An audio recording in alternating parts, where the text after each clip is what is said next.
Je suis au port de ma commune, Canet-en-Roussillon, où je me suis promené. Euh, le matin, j'écris pas forcément directement mon roman, mais je prends le temps d'émerger. S'il fait beau, surtout en été, je privilégie l'extérieur.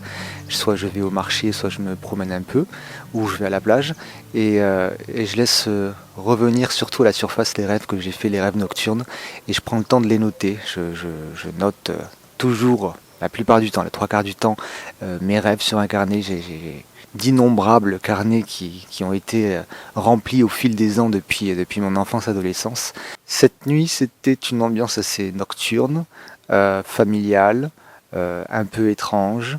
On sent qu'il y a le mélange de ce que j'ai fait la veille, de certaines préoccupations. J'avais plutôt l'habitude de dire que mes rêves étaient des sources d'inspiration, mais c'est pas forcément le cas. Hein. Ils servent beaucoup à purger ce que j'ai vécu, ou ce qui me stresse, ou ce que je désire. Euh, j'ai remarqué, c'est quelque chose d'assez frustrant. Quand j'écris un roman, je ne rêve jamais de mon roman, je ne rêve jamais de mes personnages, ils ne viennent pas me visiter en rêve. Et j'aimerais bien, j'aimerais bien qu'ils viennent me visiter un peu, qu'ils me disent ce qu'ils font, quoi faire, comment continuer l'intrigue, mais jamais ça arrive. Une fois, en fait, mon tout premier roman, il est né à partir d'un rêve que j'ai fait, une jeune femme qui m'est apparue une fois en rêve, et c'est à partir de là que j'écris mon roman, mais elle ne m'est plus jamais apparue ensuite. Et là, le roman que je suis en train d'écrire actuellement, bon, ben mes personnages n'arrivent que lorsque je me mets face au papier avec un stylo à écrire. C'est comme si c'était le seul support euh, dans lequel ils se projettent et ils vivent. Et, euh, et ça suffit en fait, et c'est déjà énorme. Donc les rêves nocturnes que je fais, disons, je ne sais pas s'ils nourrissent mon inspiration, mais ils font partie de tout un écosystème qui fait que je suis réceptif, sensible à tout ce qui m'entoure et qui vont évidemment fatalement nourrir mes écrits, je pense. En tout cas dans une certaine lenteur, une certaine contemplation ou étrangeté que je peux retranscrire des fois. Les bateaux quittent le port, les tourterelles restent à quai et moi, je fais le chemin inverse pour retourner à des occupations plus administratives ou informatiques. La semaine dernière, j'étais à une séance de dédicace dans une librairie à Thuir, la librairie Le Presse-Papier. Je compte donc les exemplaires qu'il me reste et j'établis la facture à envoyer.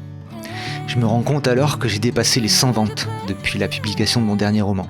C'est peu ou c'est beaucoup, tout est relatif, mais je veux célébrer chaque étape. Car elles sont le fruit d'un travail d'autopromotion constant. J'ai démarché beaucoup de librairies ce printemps dernier. J'ai organisé plusieurs rencontres. Je me suis vraiment mis au devant du public pour faire connaître mon œuvre. Ce que je n'avais pas forcément fait physiquement pour mes 2 premiers livres. Ça fait partie du chemin, de persévérer et de soutenir réellement mon œuvre face aux lecteurs potentiels, comme on le ferait pour un enfant qui commence à peine sa vie. C'est aussi apprendre à ignorer le silence de certains pour mieux savourer le privilège d'observer les visages des personnes conquises par mon histoire.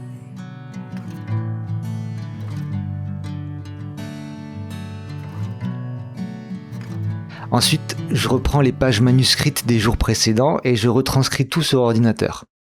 Heureusement, grâce à nos récentes technologies, je scanne mes textes et la machine se charge de tout retranscrire. Je relis, je corrige, je rajoute des phrases et je mets en forme. Rapidement, car le vrai travail de relecture et correction viendra une fois le manuscrit terminé. Ça suffit.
En ce moment, j'ai repris l'écriture d'un nouveau roman et j'ai repris l'écriture à la main, sur un carnet, et je vais me tenir à le terminer de cette façon.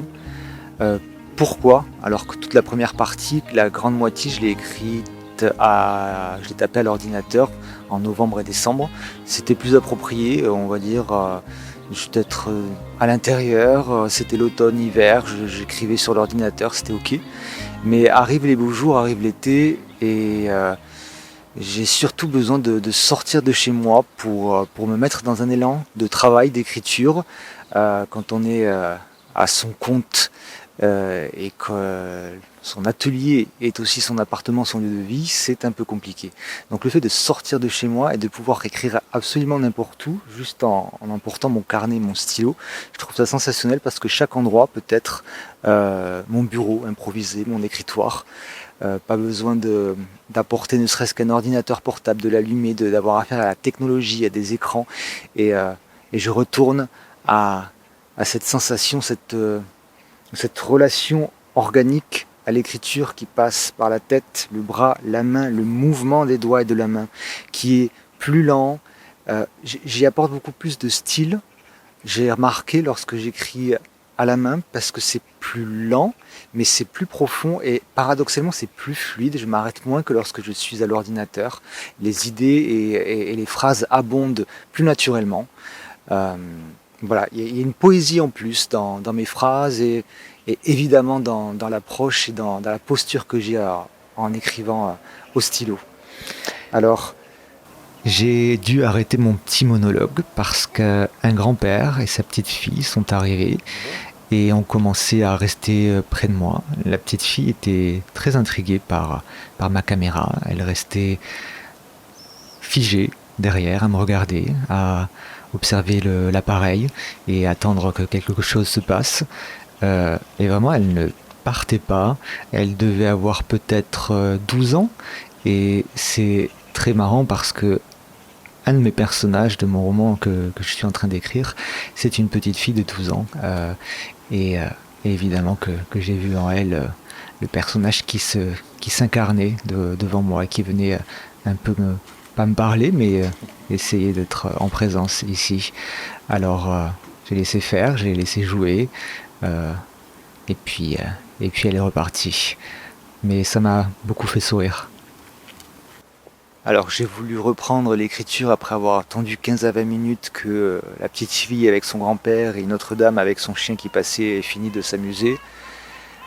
Lorsque derrière moi, il y avait une autre dame qui était en train de désherber devant sa terrasse et qui passe et qui me remarque et qui commence à me parler et à me raconter qu'elle a aussi elle-même fait de la photographie, qu'elle vient de Chalon-sur-Saône et qu'elle travaille à l'Argentique et à me faire un éloge de la biosphère environnante dans le parc dans lequel nous sommes, à me raconter des histoires d'insectes, de coccinelles et de guêpes qu'elle essaye de sauver au plus possible, contrairement à ses voisins qui mettent des insecticides. Euh, Et elle m'a remercié 3 fois de ce tableau humaniste que j'offrais avec ma caméra, mon chapeau et mon carnet d'écriture, et à me redire l'importance de la poésie et de la contemplation fine de la vie, de l'existence et de la nature. Voilà, alors des fois je vais pour écrire et je suis intercepté, interloqué, cueilli par les passants et les personnes qui viennent à moi pour me parler, pour me faire des commentaires, pour se mettre devant ma caméra. Et c'est une source, encore une fois, d'inspiration. Des fois, j'ai écrit 2 lignes là. Voilà, j'ai écrit 2 lignes. Et en même temps, j'ai été tellement nourri et tellement inspiré. Et la petite fille qui va repasser, c'est encore un signe, le personnage de mon roman. Et cette dame qui sera peut-être certainement dans une de mes scènes prochaines du roman, qui fera un passage et à laquelle je rendrai hommage.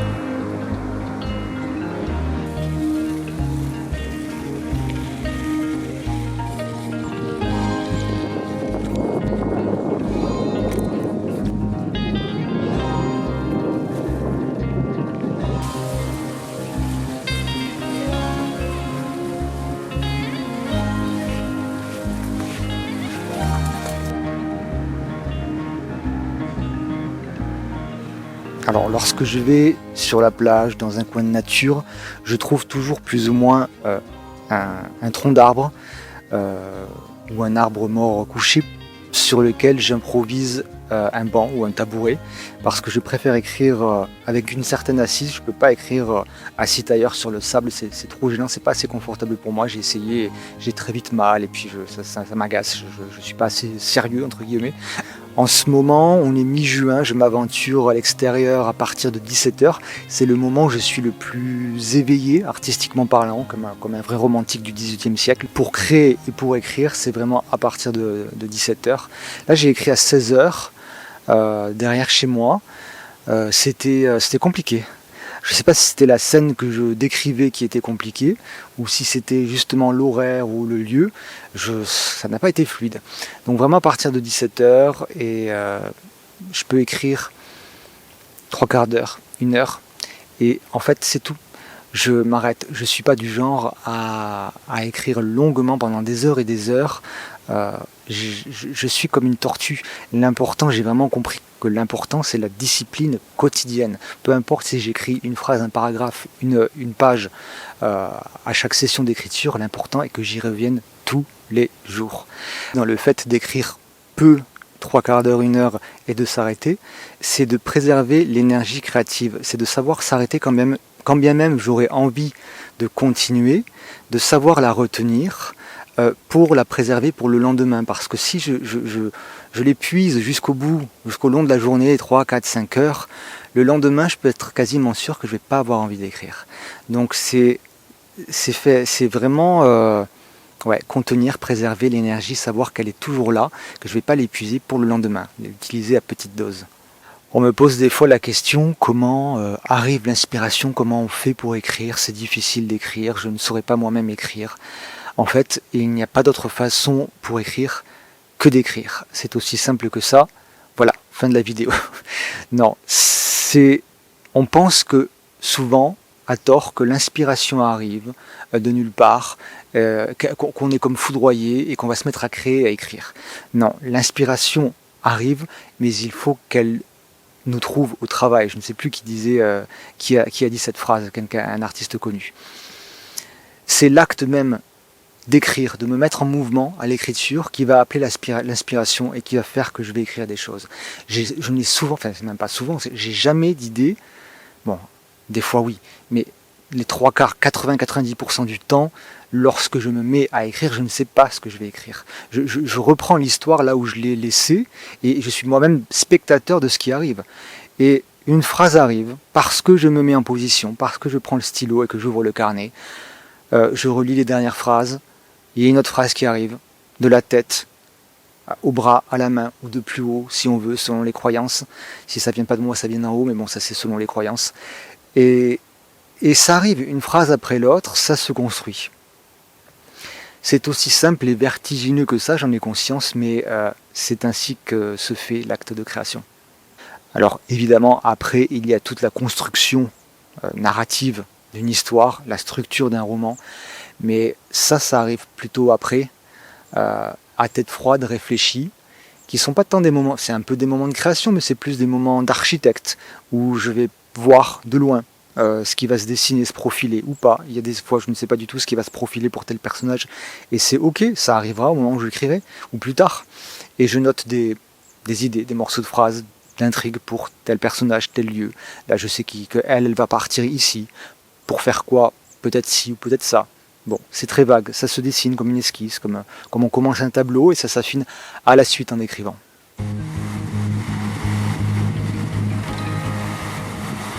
Cette chaleur du sud en été qui imprègne forcément les pages de mon récit, de mes récits.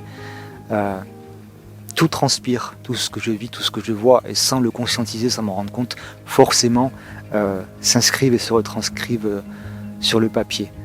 Et j'espère que ça se sent, je sais que ça se sent, on me l'a dit pour le précédent roman, pour les précédents romans et aux précédents textes.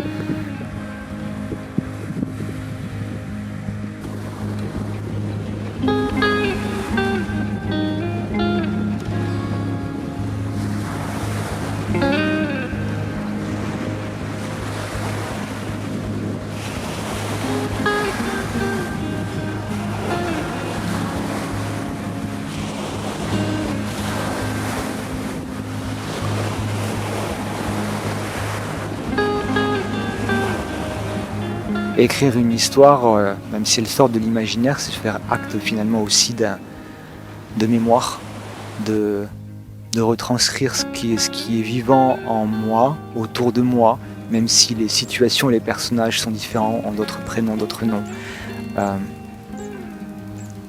C'est comme une vie rêvée de ce qui se passe autour de moi.